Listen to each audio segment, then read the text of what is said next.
Clapperboard after surviving the nightmare of the Forbidden Village Episode 1, no entry fearful face. He returned home believing everything had ended. But the silence followed him. The forest may be far away now. Yet something from inside it came back with him. At first, the mirrors only reflected reality. Then they started remembering. A reflection that moves on its own. Voices trapped behind the glass. And a presence waiting to take his place. This is not just a haunting. This is a return. Clapperboard Episode 2, The Mirrors Remember.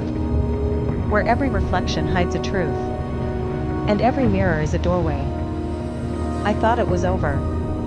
I thought I had finally escaped the forest and everything inside it. But silence has a strange way of following you even when you leave. The road ahead was empty and cold. The sky looked wrong somehow. Like it had forgotten how to shine. Every step I took felt heavier than the last. As if something invisible was walking behind me. Watching me. Waiting for me to turn around. But I never did.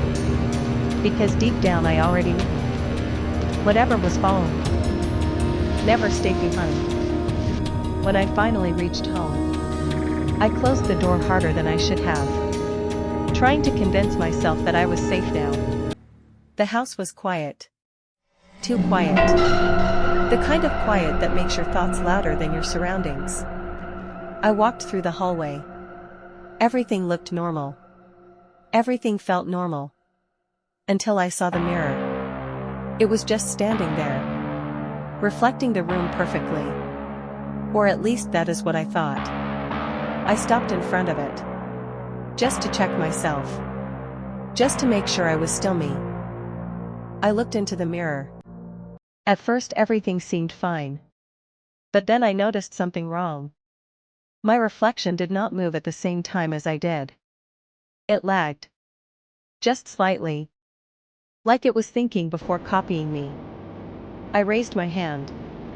And the reflection followed a moment later. Then it stopped. Even though I did not. It was still standing there. Looking at me. Studying me. And then it smiled. But I did not. I stepped back immediately. My heart started racing. But the reflection did not step back with me.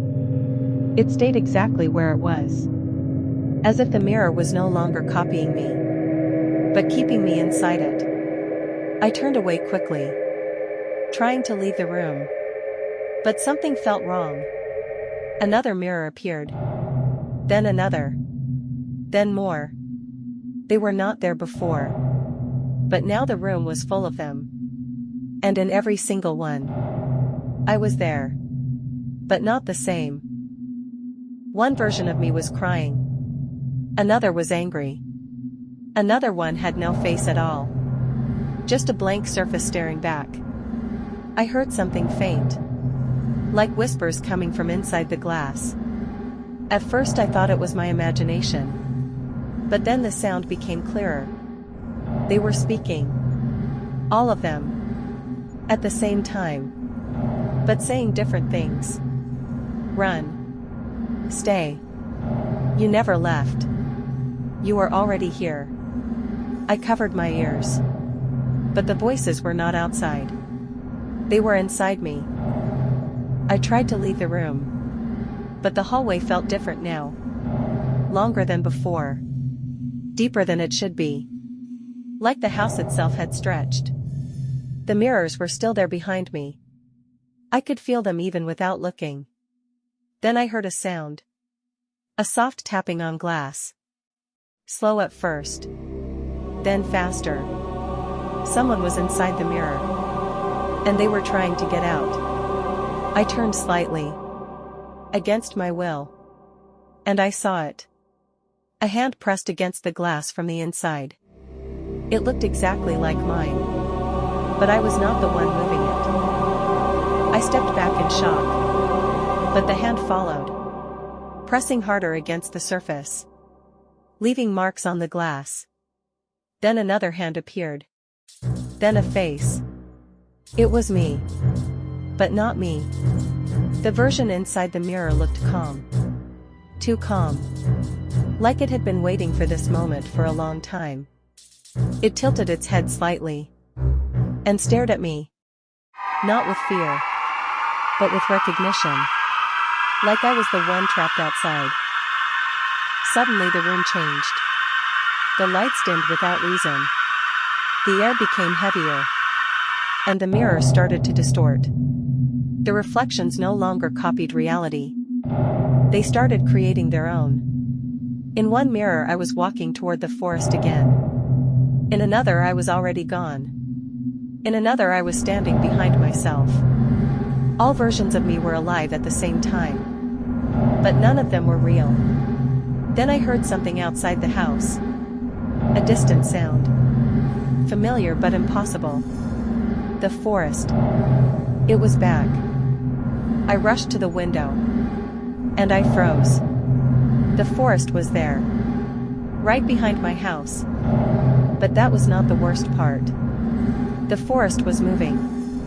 Slowly. Like it was breathing. And deeper inside it. Shapes were forming. Buildings. Old broken structures. The village. The same village from the forest. But it was not hidden anymore. It was coming closer. And it was not alone. Something inside it was watching me. Something that knew exactly where I was. I turned back to the mirror. But now there was only one reflection left. Mine. But it was wrong again. It was standing still. While I was not. The reflection raised its hand slowly. And placed it against the glass. And I did the same. But I was not sure anymore. Who was copying who? The glass started to feel warm. Almost soft. Like water instead of solid surface. And I felt it. A pull. Not from outside. But from inside the mirror. As if it was waiting to take me back. The pull from the mirror became stronger. I tried to resist it. But it was not something I could fight. It felt like the air itself was holding me. Like the room had decided I no longer belonged outside. My reflection was still standing there. Calm. Waiting. And then it did something I will never forget. It stepped closer to the surface. Slowly. Deliberately. And whispered something I could not hear with my ears. But I understood it anyway. You never escaped. The pull from the mirror became stronger. I tried to resist it. But it was not something I could fight. It felt like the air itself was holding me. Like the room had decided I no longer belonged outside. My reflection was still standing there. Calm. Waiting. And then it did something I will never forget. It stepped closer to the surface. Slowly. Deliberately. And whispered something I could not hear with my ears. But I understood it anyway. You never escaped. The room behind me began to disappear. The walls faded slowly. Like they were losing their meaning. Like reality itself was being erased. All I could see now was the mirror. And the world inside it. The village appeared again in my mind. Not as a memory. But as something waiting. And I realized something terrifying. The forest was never the place I escaped from. It was the gate. And the mirror was the return. A sudden silence filled everything. Even the whispers stopped. My reflection placed its hand on mine. From the other side. And this time, it felt real. Too real. Then it spoke again. Not as a whisper. But as a truth I could not ignore. There is no outside anymore. Only different sides of the same place. The last thing I saw was my own face. Not in front of me. But inside the mirror. Watching me fade. Slowly becoming part of it. And as everything went dark, a final thought stayed with me. Clearer than anything before. The mirror does not copy you. It remembers you. And once it remembers you, it never lets you go. Everything went silent. No voices. No mirrors. No reflection. Just darkness. But I still feel it. That presence. That thing behind the glass. Waiting. I thought it was over. I thought I escaped it. But now I understand something terrifying. It was never trying to trap me. It was trying to replace me. And somewhere, in another reflection, I can still see myself watching. Not trapped. But waiting. For the next time the mirror opens. And this time, I don't think I will be the one coming back. Because what happened here is only the beginning. Part 3 is already watching. Support EnigmX. Every view, every like, every comment keeps the darkness alive. If you enjoy mysterious stories, horror worlds, and psychological nightmares, then you are already part of the EnigmX universe. Subscribe now and enter the unknown. Channel it, lurk. Your support means more than you know. Because every shadow has a story waiting to be revealed. EnigmX, where fear becomes reality.